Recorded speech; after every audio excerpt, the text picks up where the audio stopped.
নেতা না থাকবে না, ওই ঘর থাকবে না, আপনারে রাইখাই। আরে মিয়া, আপনার দোকানের জাকাত রাইখাই ওরা আপনারে কবরে পাঠাই দিবে। আপনার ঘরের মধ্যে রাইখাই আপনারে কবরে পাঠাই দিবে। আপনার সন্তানরা, পরিবারের বাচ্চারা, স্ত্রী সন্তানরা আপনারে তারা মাটির উপরে ধাইকা আপনারে মাটির নিচে দাফন করে দিবে, দাফন করে দিবে। আপনি যাদের জন্য আল্লাহকে ছেড়ে দিছিলেন, যে সংসারে হাসি ফুটানোর জন্য, বউ বাচ্চার সংসার করার জন্য আপনি এক ওয়াক্ত নামাজ পড়তে পারেন নাই, আল্লাহকে ডাকতে পারেন নাই, আল্লাহরে ভুলে গেছেন বহু আগে। আল্লাহ তাআলা বলেন, তুমি একটা মাকড়সার ঘর বানাইছো, তুমি মনে রাখো বান্দা, মাকড়সার ঘর টিকে না। ঠিক আমারে বাদ দিয়া যে যাকে ধরছো সেটাও টিকবে না, টিকবে না। আমারে বাদ দিয়া কোনো নেতা, আমারে বাদ দিয়া কোনো কর্মী, আমারে বাদ দিয়া কোনো দল, আমারে বাদ দিয়া কোনো পার্টি, যার উপরে ভরসা করবা সেটা টিকবে না, সেটা থাকবে না। আড়াইটার পরে, পরের দিনের আড়াইটা পর্যন্ত আর খুঁজেও পাওয়া যায় না। বেশিক্ষণ লাগে, এক আড়াইটার থেকে পরের দিনের আর আড়াইটা যায় না। আড়াইটায় যখন ভাগছে তো পরের দিনের আড়াইটা পর্যন্ত আর কিচ্ছু নাই, কিচ্ছু নাই। তো 16 বছরের সাজানো সংসার কই গেল? হ্যাঁ, 16 বছরের নেতারা কই? 16 বছরের কর্মীরা কই? 16 বছরের দাপট কই? 16 বছরের অহংকার কই? 16 বছরের বড়াই কই? কই বাবা? মাতালুল্লাযীনা ইত্তাখাযু মিন দুনিল্লাহ। এই তরজমা শুনেন। আল্লাহ বলেন, আমি উদাহরণ দিচ্ছি বান্দা, আমি আল্লাহকে বাদ দিয়ে অন্য যা কিছুকে বন্ধু বানায় যারা, কামাসালিল আনকাবুত, তারা যেন মাকড়সার মতো। কিসের মতো? ইত্তাখাযাত বাইতান, যে একটা ঘর বানিয়েছে মাকড়সা। মাকড়সা যেমন একটা ঘর বানায়, তুমি মাকড়সাও একটা ঘর বানিয়েছো। ইন্না আওহানাল বুয়ুতি লাবাইতুল আনকাবুত। আল্লাহ বলে, জেনে রেখো বান্দা, এই পৃথিবীতে সবচেয়ে দুর্বল ঘর মাকড়সার ঘর। ঠিক তেমনি ভাবে আমি আল্লাহরে বাদ দিয়ে তুমি যেটারে ধরছো সেটাও এরকম দুর্বল ঘর, সেটাও এমন দুর্বল ভরসা। যে ছেলেদের জন্য এত কিছু করলা, ওরা সত্যি সত্যি তোমার কথা মনে রাখবে না। কিন্তু তুমি যদি আল্লাহরে মনে রাখতা, আল্লাহ বলে বান্দা, ফাদকুরুনি আযকুরুকুম, তুমি যদি আমারে মনে করো বান্দা, আমি ওয়াদা দিলাম আমি তৎক্ষণাৎ তোমাকেও মনে করব। তুমি ডাইকো আমারে, আমিও ডাকবো তোমারে। বান্দা বলে আল্লাহ, রব্বুল আলামিন বলে লাব্বাইক ইয়া আবদি, বলো বান্দা আমি হাজির। বান্দা আবার বলে আল্লাহ, বান্দা বারবার বলে সুবহানাল্লাহ সুবহানাল্লাহ আলহামদুলিল্লাহ। আল্লাহ প্রতিবারই বলে লাব্বাইক ইয়া আবদি। বান্দা বলো না আমি হাজির, আমি হাজির, বলো কি চাচ্ছ? বান্দা কিছুই বলে না, শুধু আল্লাহরে ডাকে, আল্লাহরে ডাকে, আল্লাহরে ডাকে, আল্লাহরে ডাকে। জিকির করতে করতে মজা পায়।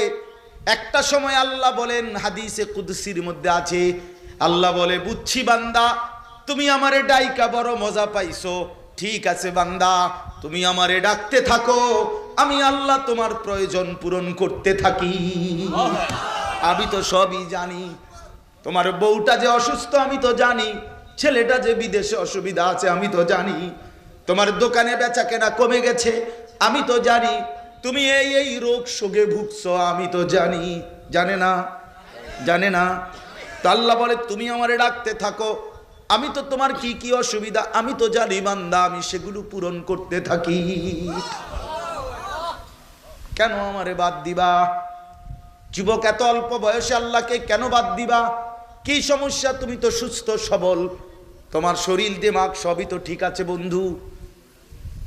বৃদ্ধ বয়, আমার আম্মা, আমার মা 70-এর মতো বয়স। আহা, মা আমার এখনো জীবিত আছে ভাইয়া, আমি বহু আজে বলছিও।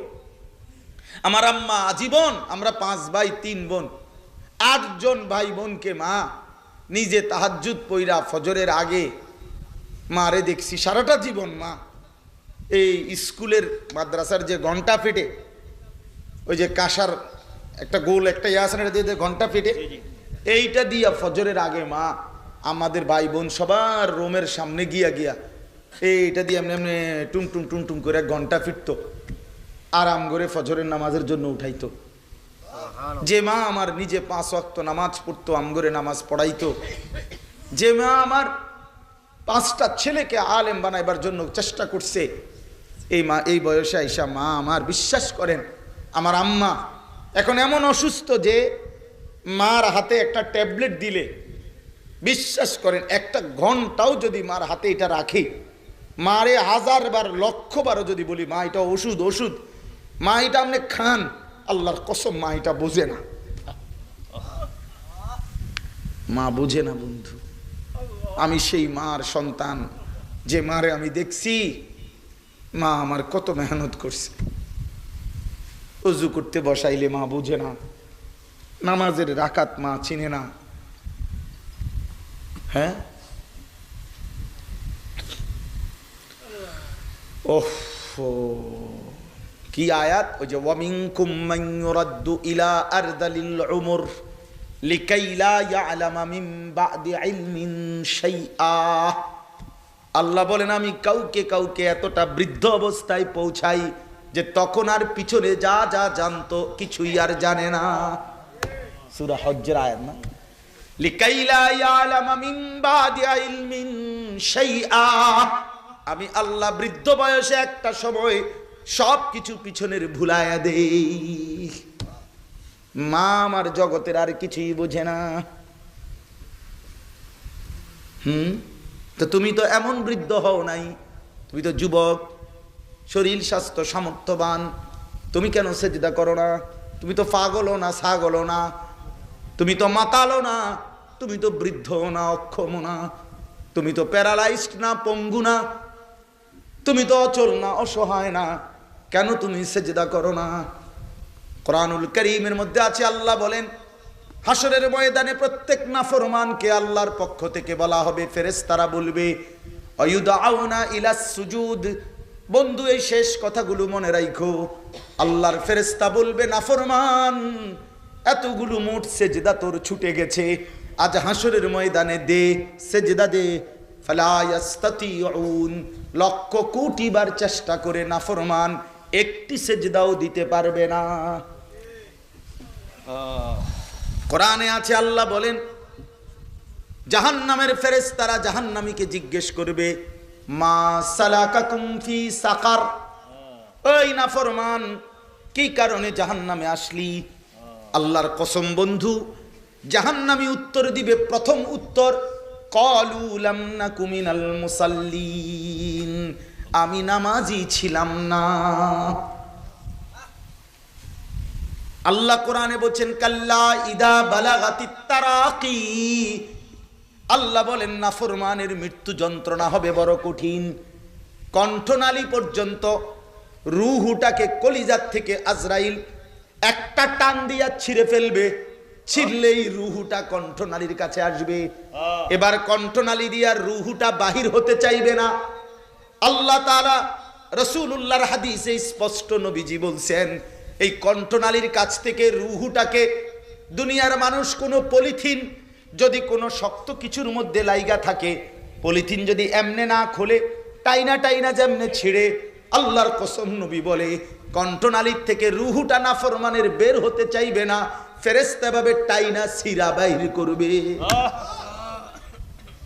কাল্লা ইযা বালাগাতিত তারাকি, আল্লাহ বলেন এমন কষ্টের মৃত্যু এমন কষ্টের মরণ কেন হবে জানোনি?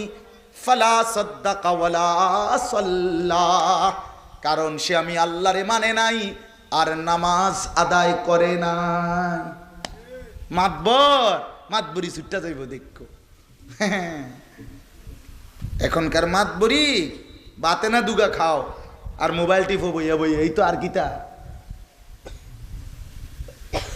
মাতবরি ছুটে যাবে ভাইয়া, কলিজাটা ছিঁড়া ফেলবে ফেরেশতা। রুহুটা ছিঁড়া ফেলবে, একদম টুকরা টুকরা বানায় ফেলবে।